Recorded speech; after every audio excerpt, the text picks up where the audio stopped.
¿Sabías que algunas de las construcciones más impresionantes de la historia están en la Biblia? Algunas fueron levantadas con riquezas inimaginables, otras colapsaron de formas misteriosas, e incluso hay aquellas que la ciencia intenta explicar, pero no puede. En este video, descubrirás las 5 construcciones bíblicas más grandes y los secretos que esconden. Y la última de la lista te dejará sin palabras. ¿Estás preparado para este viaje a través de la fe, la historia y la arqueología? Entonces, comencemos. ¿Alguna vez has imaginado cómo sería construir un gigantesco barco sin tecnología moderna, sin grúas, sin sierras eléctricas, solo con madera, manos callosas y mucha fe?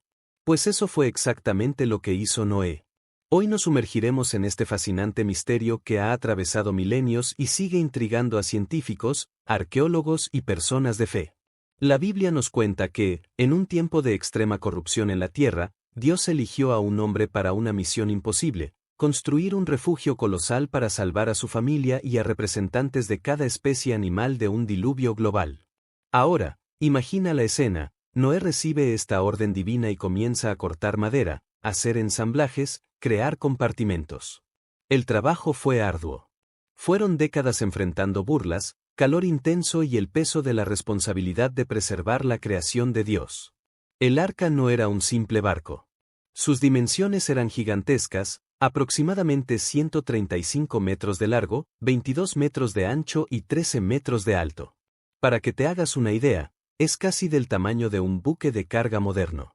Y todo fue construido con madera de gofер revestida con betún para resistir las aguas. Ahora, piensa en esto: ¿cómo logró Noé esta hazaña sin herramientas avanzadas? ¿Cómo organizó a los animales dentro del arca? ¿Y realmente hubo un diluvio capaz de cubrir montañas? ¿Es solo un mito o hay indicios de que algo realmente ocurrió?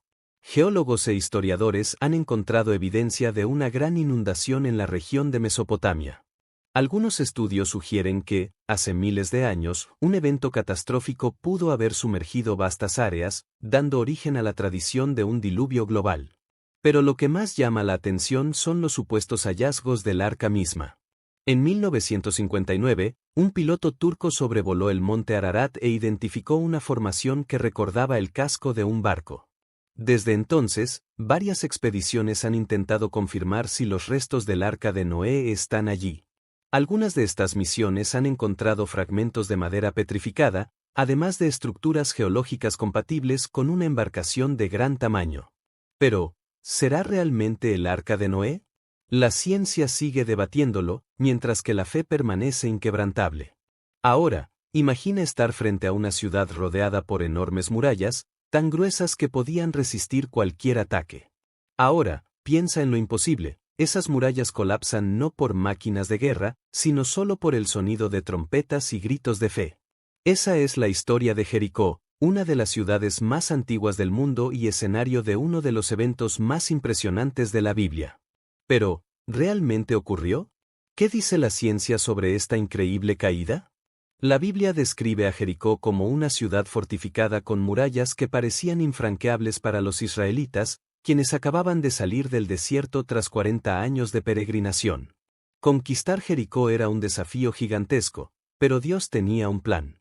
Ordenó que el ejército de Israel marchara alrededor de la ciudad durante 6 días, una vez al día y en silencio. En el séptimo día, debían dar 7 vueltas, tocar sus trompetas y gritar. Y entonces, algo increíble sucedió: las murallas cayeron por completo. Ahora, detente y piensa: ¿es esto posible? ¿Cómo una simple marcha y el sonido de trompetas podrían derribar murallas tan resistentes? Durante el siglo XX, varios arqueólogos investigaron Jericó y encontraron ruinas impresionantes. Uno de los hallazgos más impactantes fue realizado por la arqueóloga británica Kathleen Kenyon en la década de 1950. Ella identificó restos de murallas macizas, lo más sorprendente, evidencia de un colapso repentino. Las paredes parecían haber caído desde adentro hacia afuera, en lugar de haber sido derribadas por un ataque externo. Esto coincide con el relato bíblico, donde las murallas no fueron destruidas por arietes o catapultas, sino por el poder de Dios. Algunos estudiosos han intentado encontrar una explicación natural para este evento. Una teoría sugiere que un terremoto pudo haber sido el verdadero responsable de la caída de las murallas. De hecho, Jericó está situada sobre una falla geológica y los temblores de tierra eran comunes en la región. Los científicos argumentan que un fuerte terremoto en el momento preciso podría haber provocado el derrumbe de las murallas. Pero aquí está el detalle más intrigante: ¿cómo pudieron Josué y el pueblo de Israel predecir exactamente cuándo ocurriría un terremoto? Y aún más, ¿cómo pudo el terremoto haber sucedido en el preciso instante en que sonaron las trompetas y se dieron los gritos de guerra? Y prepárate, porque la próxima construcción que exploraremos es aún más misteriosa y fascinante. Imagina un edificio tan majestuoso que sus paredes estaban revestidas de oro puro, donde la luz del sol reflejaba un brillo celestial. Un lugar sagrado construido para albergar la presencia de Dios. Ese era el Templo de Salomón, la construcción más grandiosa jamás erigida por Israel. Pero, ¿cómo se construyó esta maravilla arquitectónica? ¿Qué revela la arqueología sobre su existencia? ¿Y cuál es su verdadero significado espiritual? Salomón, el rey más sabio de Israel, recibió una misión de su padre David: construir una casa para Dios. El lugar elegido fue el monte Moriah, el mismo sitio donde Abraham casi sacrificó a su hijo Isaac. La construcción fue un proyecto colosal. Las piedras utilizadas fueron talladas con precisión y transportadas al templo sin el sonido de martillos o herramientas, tal como Dios lo había ordenado. El cedro del Líbano, una de las maderas más nobles de la época, fue traído en grandes cantidades para adornar el interior. Y lo más impresionante, todo el interior estaba revestido de oro puro. Querubines esculpidos, palmeras y flores decoraban las paredes, mientras que el lugar santísimo, el sitio más sagrado, albergaba el Arca de la Alianza, símbolo de la presencia de Dios entre su pueblo. Después de años de trabajo, el templo estuvo terminado, pero algo aún más grandioso estaba por suceder. Salomón reunió a todo el pueblo de Israel para una ceremonia inolvidable. De pie ante el altar, hizo una oración pidiendo que Dios habitara en aquel lugar. Entonces, ocurrió algo sobrenatural: una nube gloriosa llenó el templo y el fuego del cielo descendió sobre el altar, consumiendo los sacrificios. Era una señal clara de que Dios aceptaba aquella casa como su santuario. Los israelitas se arrodillaron, maravillados, porque estaban ante la presencia viva de Dios. Y prepárate, porque la próxima construcción que exploraremos es aún más impresionante. Imagina un mundo donde toda la humanidad habla un solo idioma, sin barreras, sin fronteras, todos unidos en un solo propósito: construir una torre tan alta que llegue al cielo. Pero esa ambición, en lugar de acercar a los hombres a Dios, despertó su ira, y entonces ocurrió algo increíble. La comunicación entre ellos fue rota y la construcción se detuvo para siempre.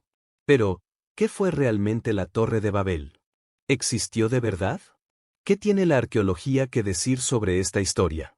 Y lo más importante, ¿cuál es la gran lección que esta construcción nos enseña hasta hoy? La Biblia nos cuenta que, después del diluvio, los descendientes de Noé comenzaron a esparcirse y a poblar la tierra. En determinado momento, decidieron establecerse en la llanura de Sinar, donde hoy sería Mesopotamia. Con una tecnología innovadora para la época, ladrillos cocidos en fuego y betún como argamasa, comenzaron a construir una torre que tocara los cielos. No era solo una obra arquitectónica, sino un símbolo de orgullo y autosuficiencia. Hagámonos un nombre para que no seamos dispersados por la faz de la tierra, decían ellos, Génesis 11:4. Querían desafiar a Dios, pero Él intervino.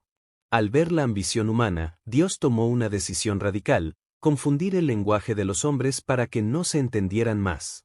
Piensa en la escena: un trabajador pide un ladrillo, pero su compañero entiende que pidió agua. El maestro de obra da órdenes, pero nadie lo comprende.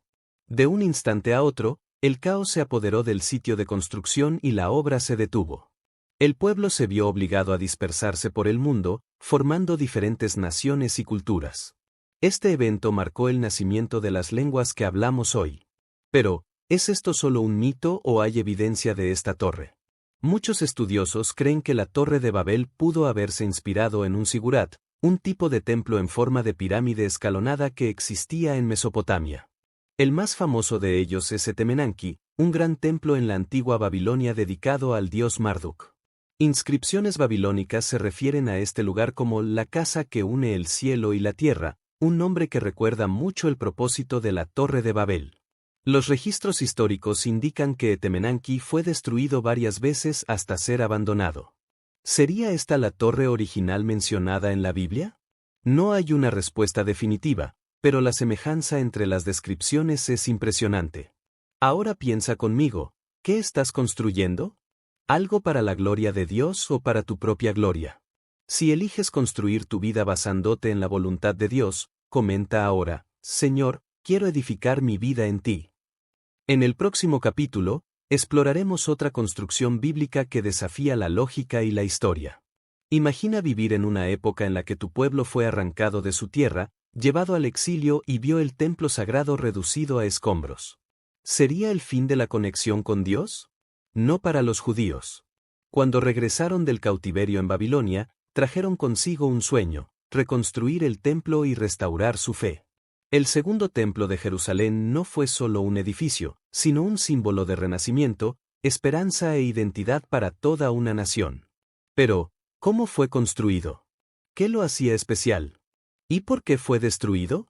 Después de 70 años de exilio en Babilonia, los judíos finalmente recibieron permiso para volver a casa. El rey persa Ciro el Grande ordenó la reconstrucción del templo e incluso ayudó con recursos para la obra. Pero cuando comenzaron a construir, se dieron cuenta de una dura realidad: el nuevo templo no sería como el de Salomón. Era menos lujoso, sin el arca de la alianza, sin el brillo del oro puro cubriendo sus paredes. Los ancianos que recordaban el primer templo lloraron de tristeza, pues aquel parecía pálido en comparación. Pero Dios envió un mensaje por medio del profeta Ageo: la gloria de esta última casa será mayor que la de la primera. Ageo 2:9. ¿Qué significaba esto? ¿Cómo podía un templo aparentemente inferior ser más glorioso que el de Salomón? Siglos después, el rey Herodes el Grande decidió expandir y embellecer el segundo templo. Lo transformó en uno de los más impresionantes del mundo antiguo. Dobló el tamaño de la explanada del templo, creó un gigantesco sistema de columnas y pasarelas, y revistió partes del templo con oro y mármol blanco. El resultado, un edificio que brillaba bajo el sol de Jerusalén, dejando maravillados a los visitantes con su belleza. Ese templo se convirtió en el corazón del judaísmo. Fue allí donde Jesús enseñó, expulsó a los mercaderes y anunció que un día sería destruido. Y eso fue exactamente lo que ocurrió en el año 70 después de Cristo. Los romanos cercaron Jerusalén durante la primera revuelta judía. Tras meses de lucha, finalmente invadieron la ciudad e incendiaron el templo.